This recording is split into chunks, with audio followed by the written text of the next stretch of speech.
Assalamualaikum warahmatullahi wabarakatuh. Waalaikumsalam warahmatullahi wabarakatuh. Selamat pagi Pak Dokter. Perkenalkan, nama saya Anggi. Saya dari SDIT Darul Mutakin. Apakah saya diperkenankan untuk mewawancarai Pak Dokter? Monggo silakan Nggih. Karena terkait dengan kegiatan screening TB hari ini, monggo biar sosialisasinya lebih jelas nggih. Monggo. TBC itu penyakit apa? Jadi TBC atau istilahnya tuberkulosis, jadi disebabkan oleh bakteri Mycobacterium tuberculosis. Jadi penularannya melewati droplet, percikan dahak pada waktu kita ngomong atau wahing, itu di sekitar itu mengandung kuman bakteri sekitar 100 atau 1000. Nah, kenapa kok misalkan bakterinya menyebar? Nah, pas kondisi daya tahan tubuh kita turun, itu mudah sekali bakteri masuk. Makanya dalam istilahnya dalam TBC itu kita men-screening pada populasi umum. Ciri-ciri terindikasi penyakit TBC itu apa saja? Jadi ciri-ciri terindikasi TBC salah satunya ditandai 3B. Batuk, bukan batuk biasa ya, istilahnya batuk tapi tidak sembuh-sembuh. Jadi batuk sudah diobati tapi kok nggak berkurang, tambah nemen ya istilahnya. Batuk diberobat nggak sembuh, nah itu perlu diperiksakan dahak atau riak. Nanti misalkan dahak atau riak tidak diketemukan tapi masih batuk, terus klinisnya berat badannya turun, terutama kita yang adalah yang komorbid artinya yang ada riwayat kencing manis. Nah, itu mudah sekali dengan kencing manis, mudah sekali bakteri masuk ke penderita atau seseorang pas daya tahan tubuhnya menurun.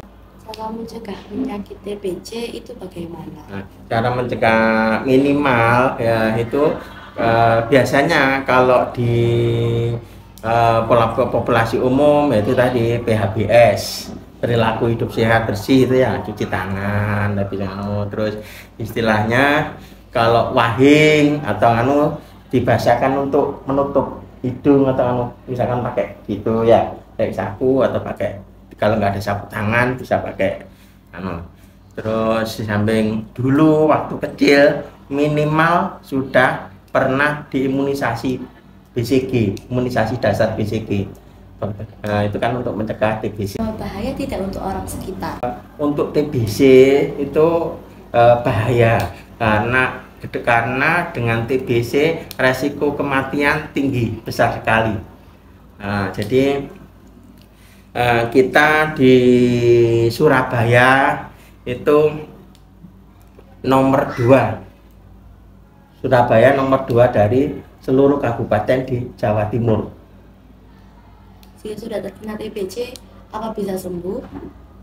Kalau untuk sakit TBC itu bisa sembuh, jadi asal berobat secara teratur. Nah, pengobatannya selama 6-9 bulan sampai 2 tahun untuk yang resisten. Jadi TBC itu kan macam-macam ya, TBC paru, TBC ekstra paru, dan TBC resisten. Nah, kalau TBC paru apabila batuk, terus datang atau berobat di Vasankes ya, mesti diperiksa batuk 2 minggu, terus keringat dingin, tanda-tandanya kan itu, atau enggak keringat dingin tapi berat badannya turun, berat badannya nggak naik-naik, nah itu diperiksa TCM. Tapi setelah hasil laboratnya TCM itu tidak negatif atau tidak positif, berarti kan tidak pengobatan, tapi klinisnya masih mendukung, batuk atau istilahnya keringat dingin, tapi disarankan dirujuk lanjut untuk dianukan rongsen, X-ray, dipoto. Nah, untuk anak-anak, karena anak-anak itu di bawah 5 tahun itu kan berdahak nggak bisa, itu disarankan untuk tes mantuk, disuntik tuberkulin. Jadi nanti disuntik di sekitar nanti kalau membesar kayak BCG. Jadi 4 hari itu nanti kelihatan kalau dia terinfeksi merah gitu. Cara apa penyembuhannya? Penyembuhannya yaitu minum obat selama 9 sampai 2 tahun.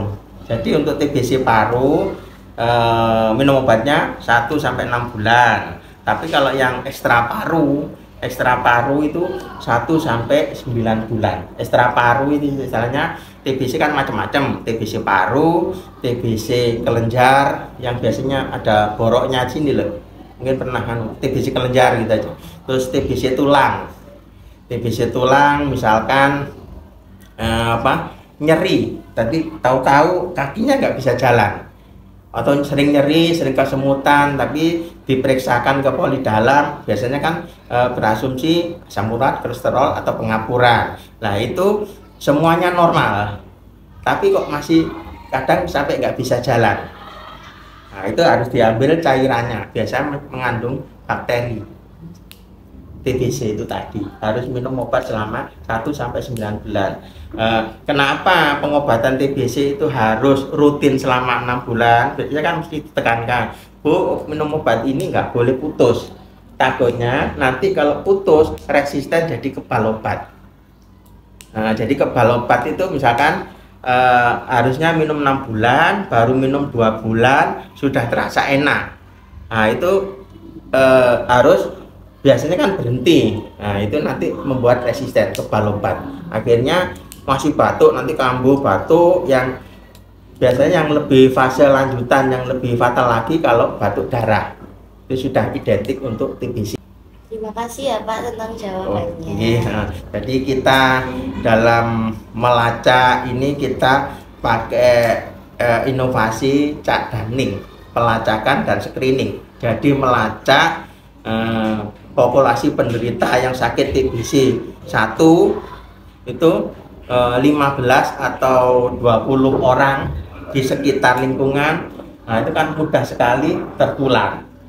Nah, biasanya kadang ada sugesti di masyarakat TBC itu keturunan gitu ya. Terus TBC itu sakit kutukan atau guna-guna dari atau mungkin hal-hal yang tidak baik. Itu tidak betul, karena TBC tertular yang jelas karena kontak rumah sehari-hari setiap hari, akhirnya mudah sekali tertular. Nah pengalamannya sudah dari pelacakan tadi, misalkan sakit A, nanti dikunjungi ke rumah itu di sana ada riwayat kakek atau neneknya sakit TBC. Nah, jadi untuk anak-anak tadi ya, itu kan untuk dewasa ya. Terus sedikit ada gambaran untuk anak-anak. Di samping tes tuberkulin, kita juga ya, biasanya kan untuk diskor.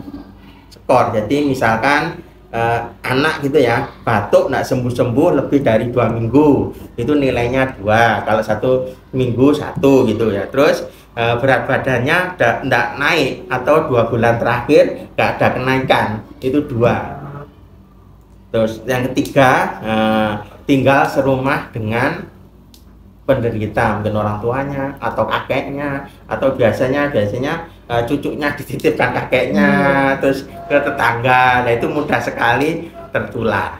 Karena untuk TBC termasuk di Kemenkes itu termasuk PPN, program prioritas nasional, di samping stunting, menurunkan angka stunting yang tinggi. Terima kasih ya Pak sudah menjawab pertanyaan saya. Terima kasih. Assalamualaikum warahmatullahi wabarakatuh. Dadah semua, tetap jaga kesehatan ya. Terima kasih.